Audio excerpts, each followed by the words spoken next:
Hvad mener du generelt om konflikten, og hvem synes du, der har mest ret til land? Problemet er, at man jo ikke kan sige, hvem der har mest ret til landet. Det er jo det, hele konflikten handler om, at de to parter, altså israelerne og palæstinenserne, er dybt uenige om, hvem der har ret til landet. Det er grundlæggende det, der er hele sagens kerne. Ikke? Man kan kalde det nærmest en konflikt mellem to naboer, der er uenige om, hvor hækken ligesom skal stå mellem deres grunde.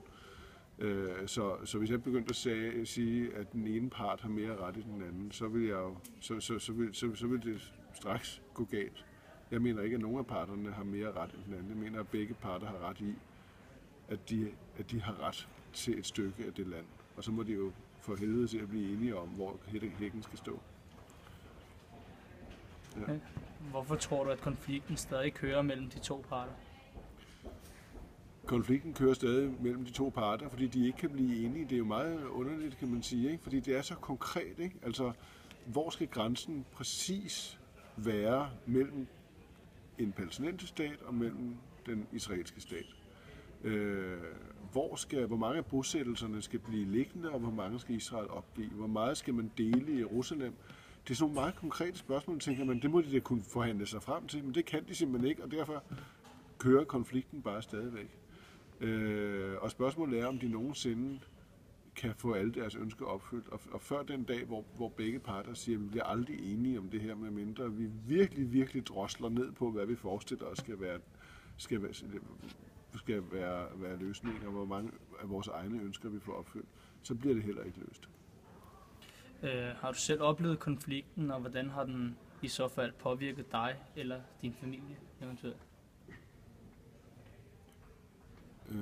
Altså jeg har jo slet ikke oplevet konflikten på den måde, som for eksempel palæstinenserne i Gazastriben har oplevet. Men jeg har boet i Israel i flere omgange, og har oplevet konflikten på den måde, at den... eller skal vi sige på en anden måde? Jeg oplever selv konflikten på den måde, at jeg er meget optaget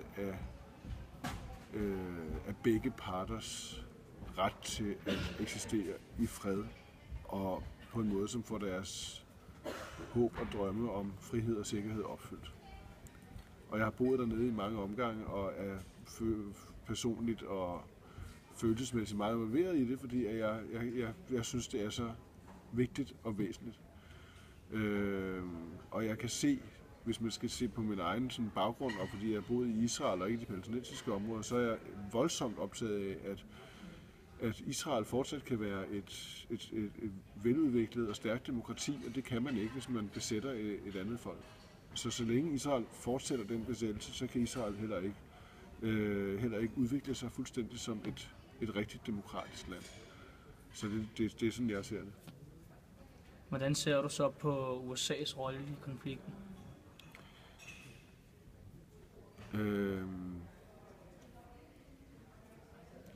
Jeg tror, at USA's rolle er ret overvurderet på den måde, at der er så mange, der siger, at hvis USA gør dit, eller USA gør dat, så vil konflikten blive løst, og det tror jeg simpelthen ikke på. Jeg tror ikke, at USA har en enorm stor indflydelse på parterne, og i det her tilfælde er det jo særligt Israel, man taler om. Jeg tror heller ikke, den såkaldte israelske lobby, eller pro-israelske lobby, har en særlig stor indflydelse på den politik, der rent faktisk bliver ført. Jeg tror, at grundlæggende må man bare anerkende, at der bliver ikke nogen løsning, før begge parter går virkelig på kompromis. Og så er det så ligegyldigt, hvad amerikanerne mener. Hvilken indflydelse har de to intifadaer haft på, hvorledes situationen ser ud af?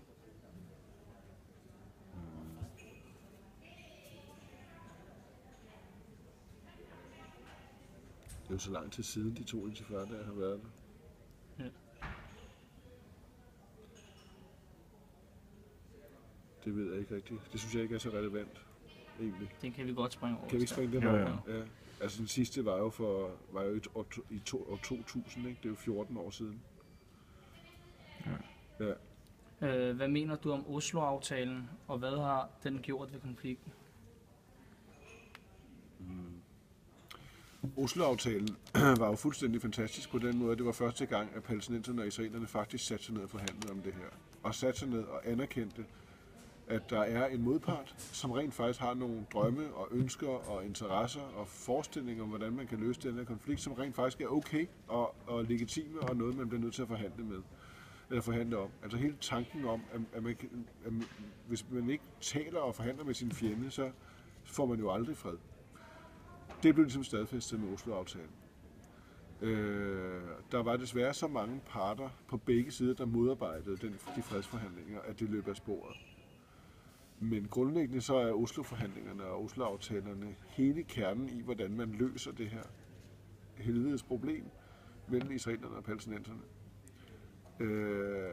De siger, at vi bliver nødt til at løse spørgsmål om Jerusalem, vi må løse spørgsmål om jødiske bosættelser, vi er nødt til at løse spørgsmålet om de palæstinensiske flygtninge, der har været i resten af Mellemøsten lige siden 1948. Alt det bliver vi bare nødt til at løse, og det ligger i Oslo-aftalen. Så kan man kalde det Oslo-aftalen, eller man kan kalde det en eller anden form for aftale. Det er sådan set ligegyldigt, men det er det, der er kernen i, hvordan det skal løses. Balfour-erklæringen går ud på, at briterne lovede jøderne et stykke land i Palæstina. Hvad synes du om det?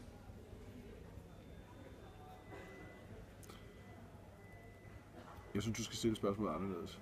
Jeg synes, du skal spørge, fordi det Balfour-erklæringen, det var før 2. verdenskrig, ikke? Jeg synes, du skal spørge, hvorfor skal jøderne overhovedet have et land i Palæstina? Det synes jeg er det rigtige spørgsmål at stille. Kan du ikke stille med i stedet for? Hvorfor skal jøderne have et stykke land i Palæstina? Ja. Hvorfor skal der overhovedet bo jøder lige præcis der i den del af Mellemøsten? Det er jo et spørgsmål, som mange stiller sig også i dag, hvor man kan se alle de negative konsekvenser, der kommer af konflikten. Og man tænker måske også, hører de overhovedet hjemme? Der var det faktisk en fejl overhovedet at oprette en stat for jøderne i Mellemøsten. Og der synes jeg, at det er et meget, meget klart og vigtigt svar at huske på, at 2. verdenskrig i Europa jo forsøgte at udrydde alle jøder overhovedet, der findes i Europa. Så Israel var jo en konsekvens af det. Det var sådan en slags nødløsning. Der var ikke nogen andre steder i verden. Der var ikke nogen andre stater, der var villige til at sige, okay, nu bliver vi nødt til at løse det her kæmpe store, frygtelige problem. Jeg ser det ligesom sådan, at der var et hus, der brændte, og jøderne i Europa, de hoppede ud af vinduet for at redde sig selv. Og så landede de nede på gaden, og der stod så uheldigvis en anden person der, nemlig palæstinenserne, som de landede i hovedet på. Der var nogen i forvejen. Og det problem bliver man bare nødt til at løse. Men det løser man ikke ved at sige, at der ikke skal bo jøder i Mellemøsten, der ikke skal være en jødestat i Mellemøsten. Det er der virkelig, virkelig gode historiske grunde til. Kan der nogensinde opstå fred mellem de to parter, eller er der for stor ujævn fordeling mellem dem? Altså, i mine pessimistiske stunder, der tænker jeg, at der bliver aldrig fred i Mellemøsten. Fordi de er simpelthen for uenige. Og de dele af de to parter, som simpelthen ikke ønsker et kompromis, og er ligeglade med modparten, og slet ikke kan sætte sig ind i modpartens interesser som okay og legitime og retfærdige. De dage tænker jeg, der bliver aldrig fred. Og de er så stærke, dem der modarbejder en fredsaftale.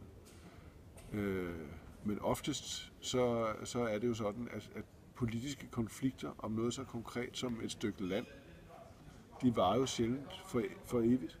De bliver løst på et eller andet tidspunkt. Og det gør de, når begge parter simpelthen forstår, at det de ønsker, det kan de bare ikke opnå ved evig konflikt. Og det har de bare ikke forstået endnu. Det er ikke noget, der ligesom er sunket rigtigt ind endnu, men det håber jeg virkelig sker en dag. Hvilken rolle spiller det muslimske broderskab i konflikten, og har det noget at gøre med benægtelsen af fredsaftalen? Ja.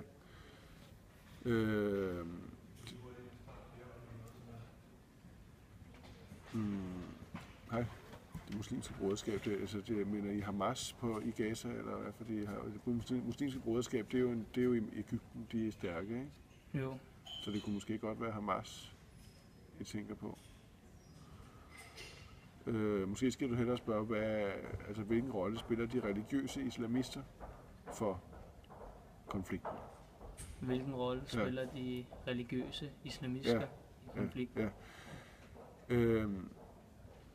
Der har jo lige været en heftig konflikt mellem Israel og Hamas i Gazastriben. Og der er jo mange, der vil sige, at så længe Israel besætter palæstinensisk jord, det er jo det, Hamas siger, og det er jo også det, rigtig mange i Europa siger, at så længe Israel besætter palæstinensisk jord, så vil der være en meget, meget voldsom modstand mod israelerne. Både i Gazastriben og på Vestbredden. Og jeg ser det sådan, at det er halvvejs rigtigt, men den anden halvdel handler om, at der blandt palæstinenserne er en meget stærk religiøs modstand mod Israel. Og Hamas er jo ikke sådan en modstandsbevægelse, som vi kender den mange andre steder fra i verden, men en meget, meget religiøs modstandsbevægelse, som opfatter jøder overhovedet og israelere som sådan som et fremmed element i Mellemøsten. De har en klar ambition om ligesom at rense hele området for minoriteter, altså også for jøder. Så længe den her meget islamistiske modstand mod Israel eksisterer, så tror jeg, det bliver meget, meget svært at opnå en fredsaftale. Det var sådan det. Yes.